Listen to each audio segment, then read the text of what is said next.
Happy Monday, everybody. Welcome back to the channel. Today I want to talk about an issue that I'm running into, and I'm hoping the community can kind of help me out.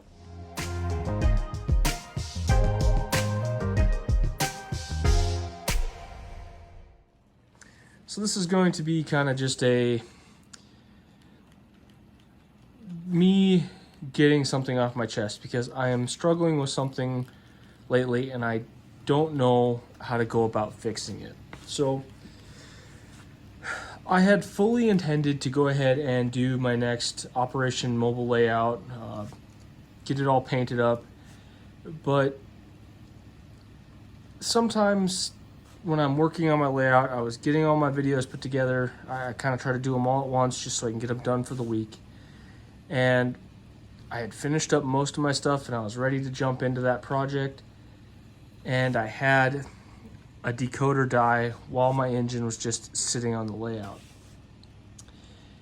And I spend a lot of money on these engines. Some of them I try to resell to keep this review cycle going, and some of them I try to keep. But every time I have an issue, it slows down that review process. And frankly, it gets a little bit exhausting when that happens. And honestly, I haven't had that much of a problem with decoders failing on me up until recently. And I thought it was just bad engines coming from Broadway. And I mentioned that the reason why I didn't have a pre-review run for my SD40-2s was that I had my two BNSF engines just die on the layout. And I can't remember if I totally went into detail on it, but shortly, I don't know, about a week before I did that, I had invested in a cab control system, and I had switched over my entire system from Digitrax to cab control.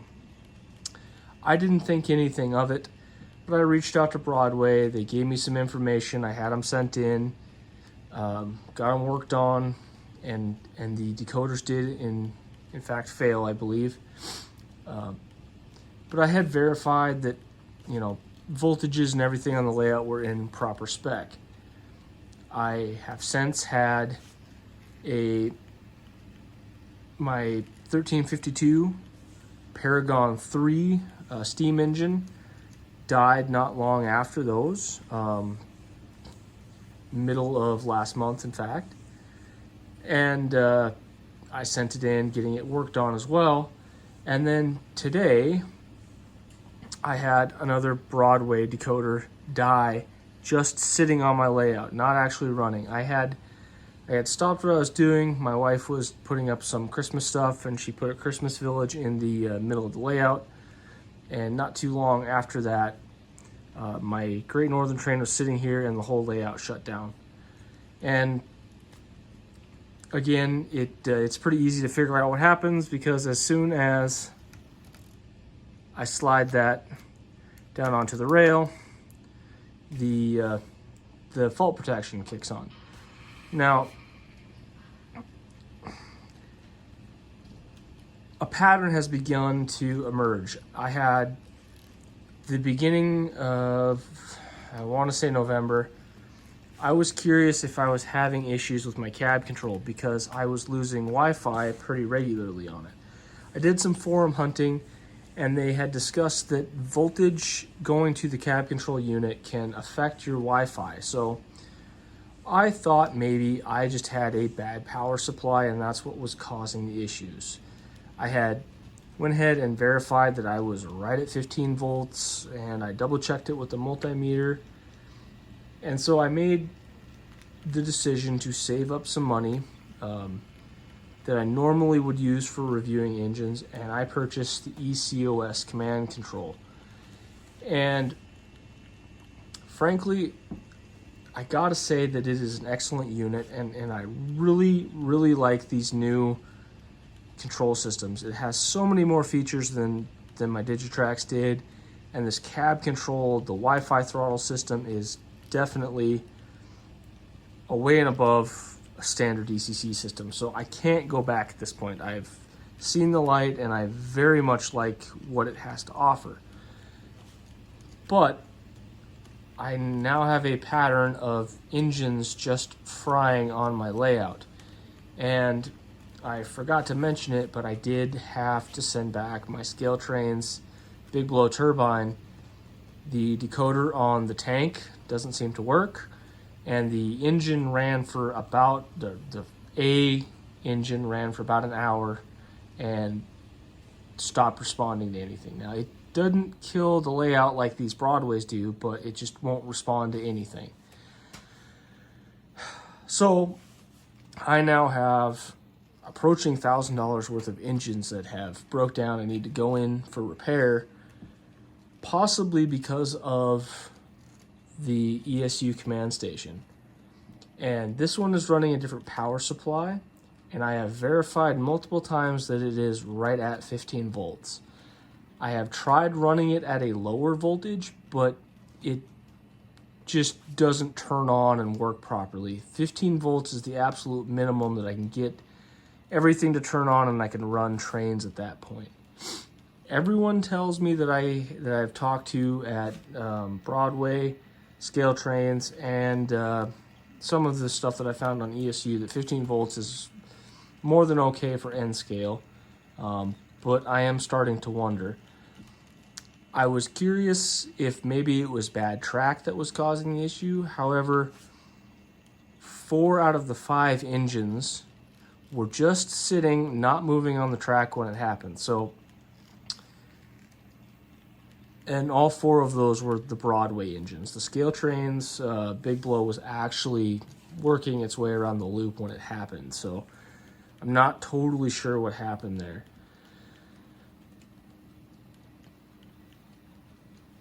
When you have expensive pieces of, of your hobby that get to you and they don't work after, a couple hours worth of use, it starts to wear on you. And I had brought up in some of my older Broadway videos that you possibly had to expect it when you were buying their refurbs.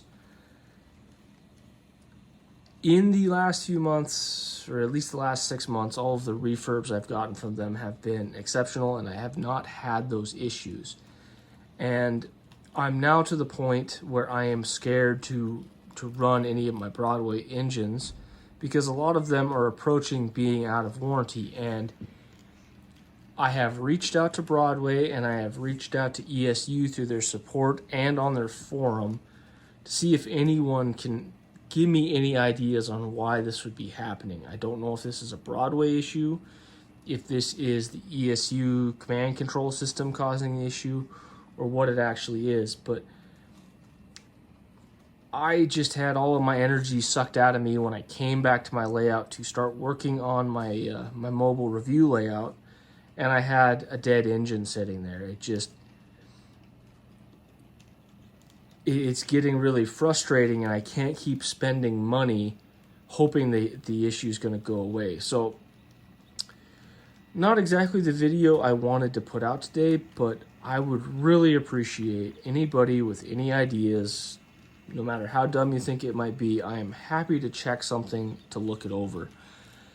I'm hoping the vastness of the internet will maybe come up with something that I'm overlooking, but anyway, this is headed off to Broadway on Monday to get fixed, and I had ordered these 2 engines counterpart, the A-B set with the unpowered B, to do some testing. Unfortunately, that's going to have to get put off for a little while just so I can get these back, but look forward to 2 really good reviews on that when the time comes. So thanks, everybody. I will see you this Wednesday. I have another lengthy video to go over. I had a patron have a bunch of questions, and then I have been receiving a lot of DMs from some YouTube people talking about how I do my speed matching. So I figured I would go over kind of the easy way that I do that. So it's about a 20-25 minute video. So if you're interested in that, I am posting that on Wednesday. So I will see you guys later. Have a good week.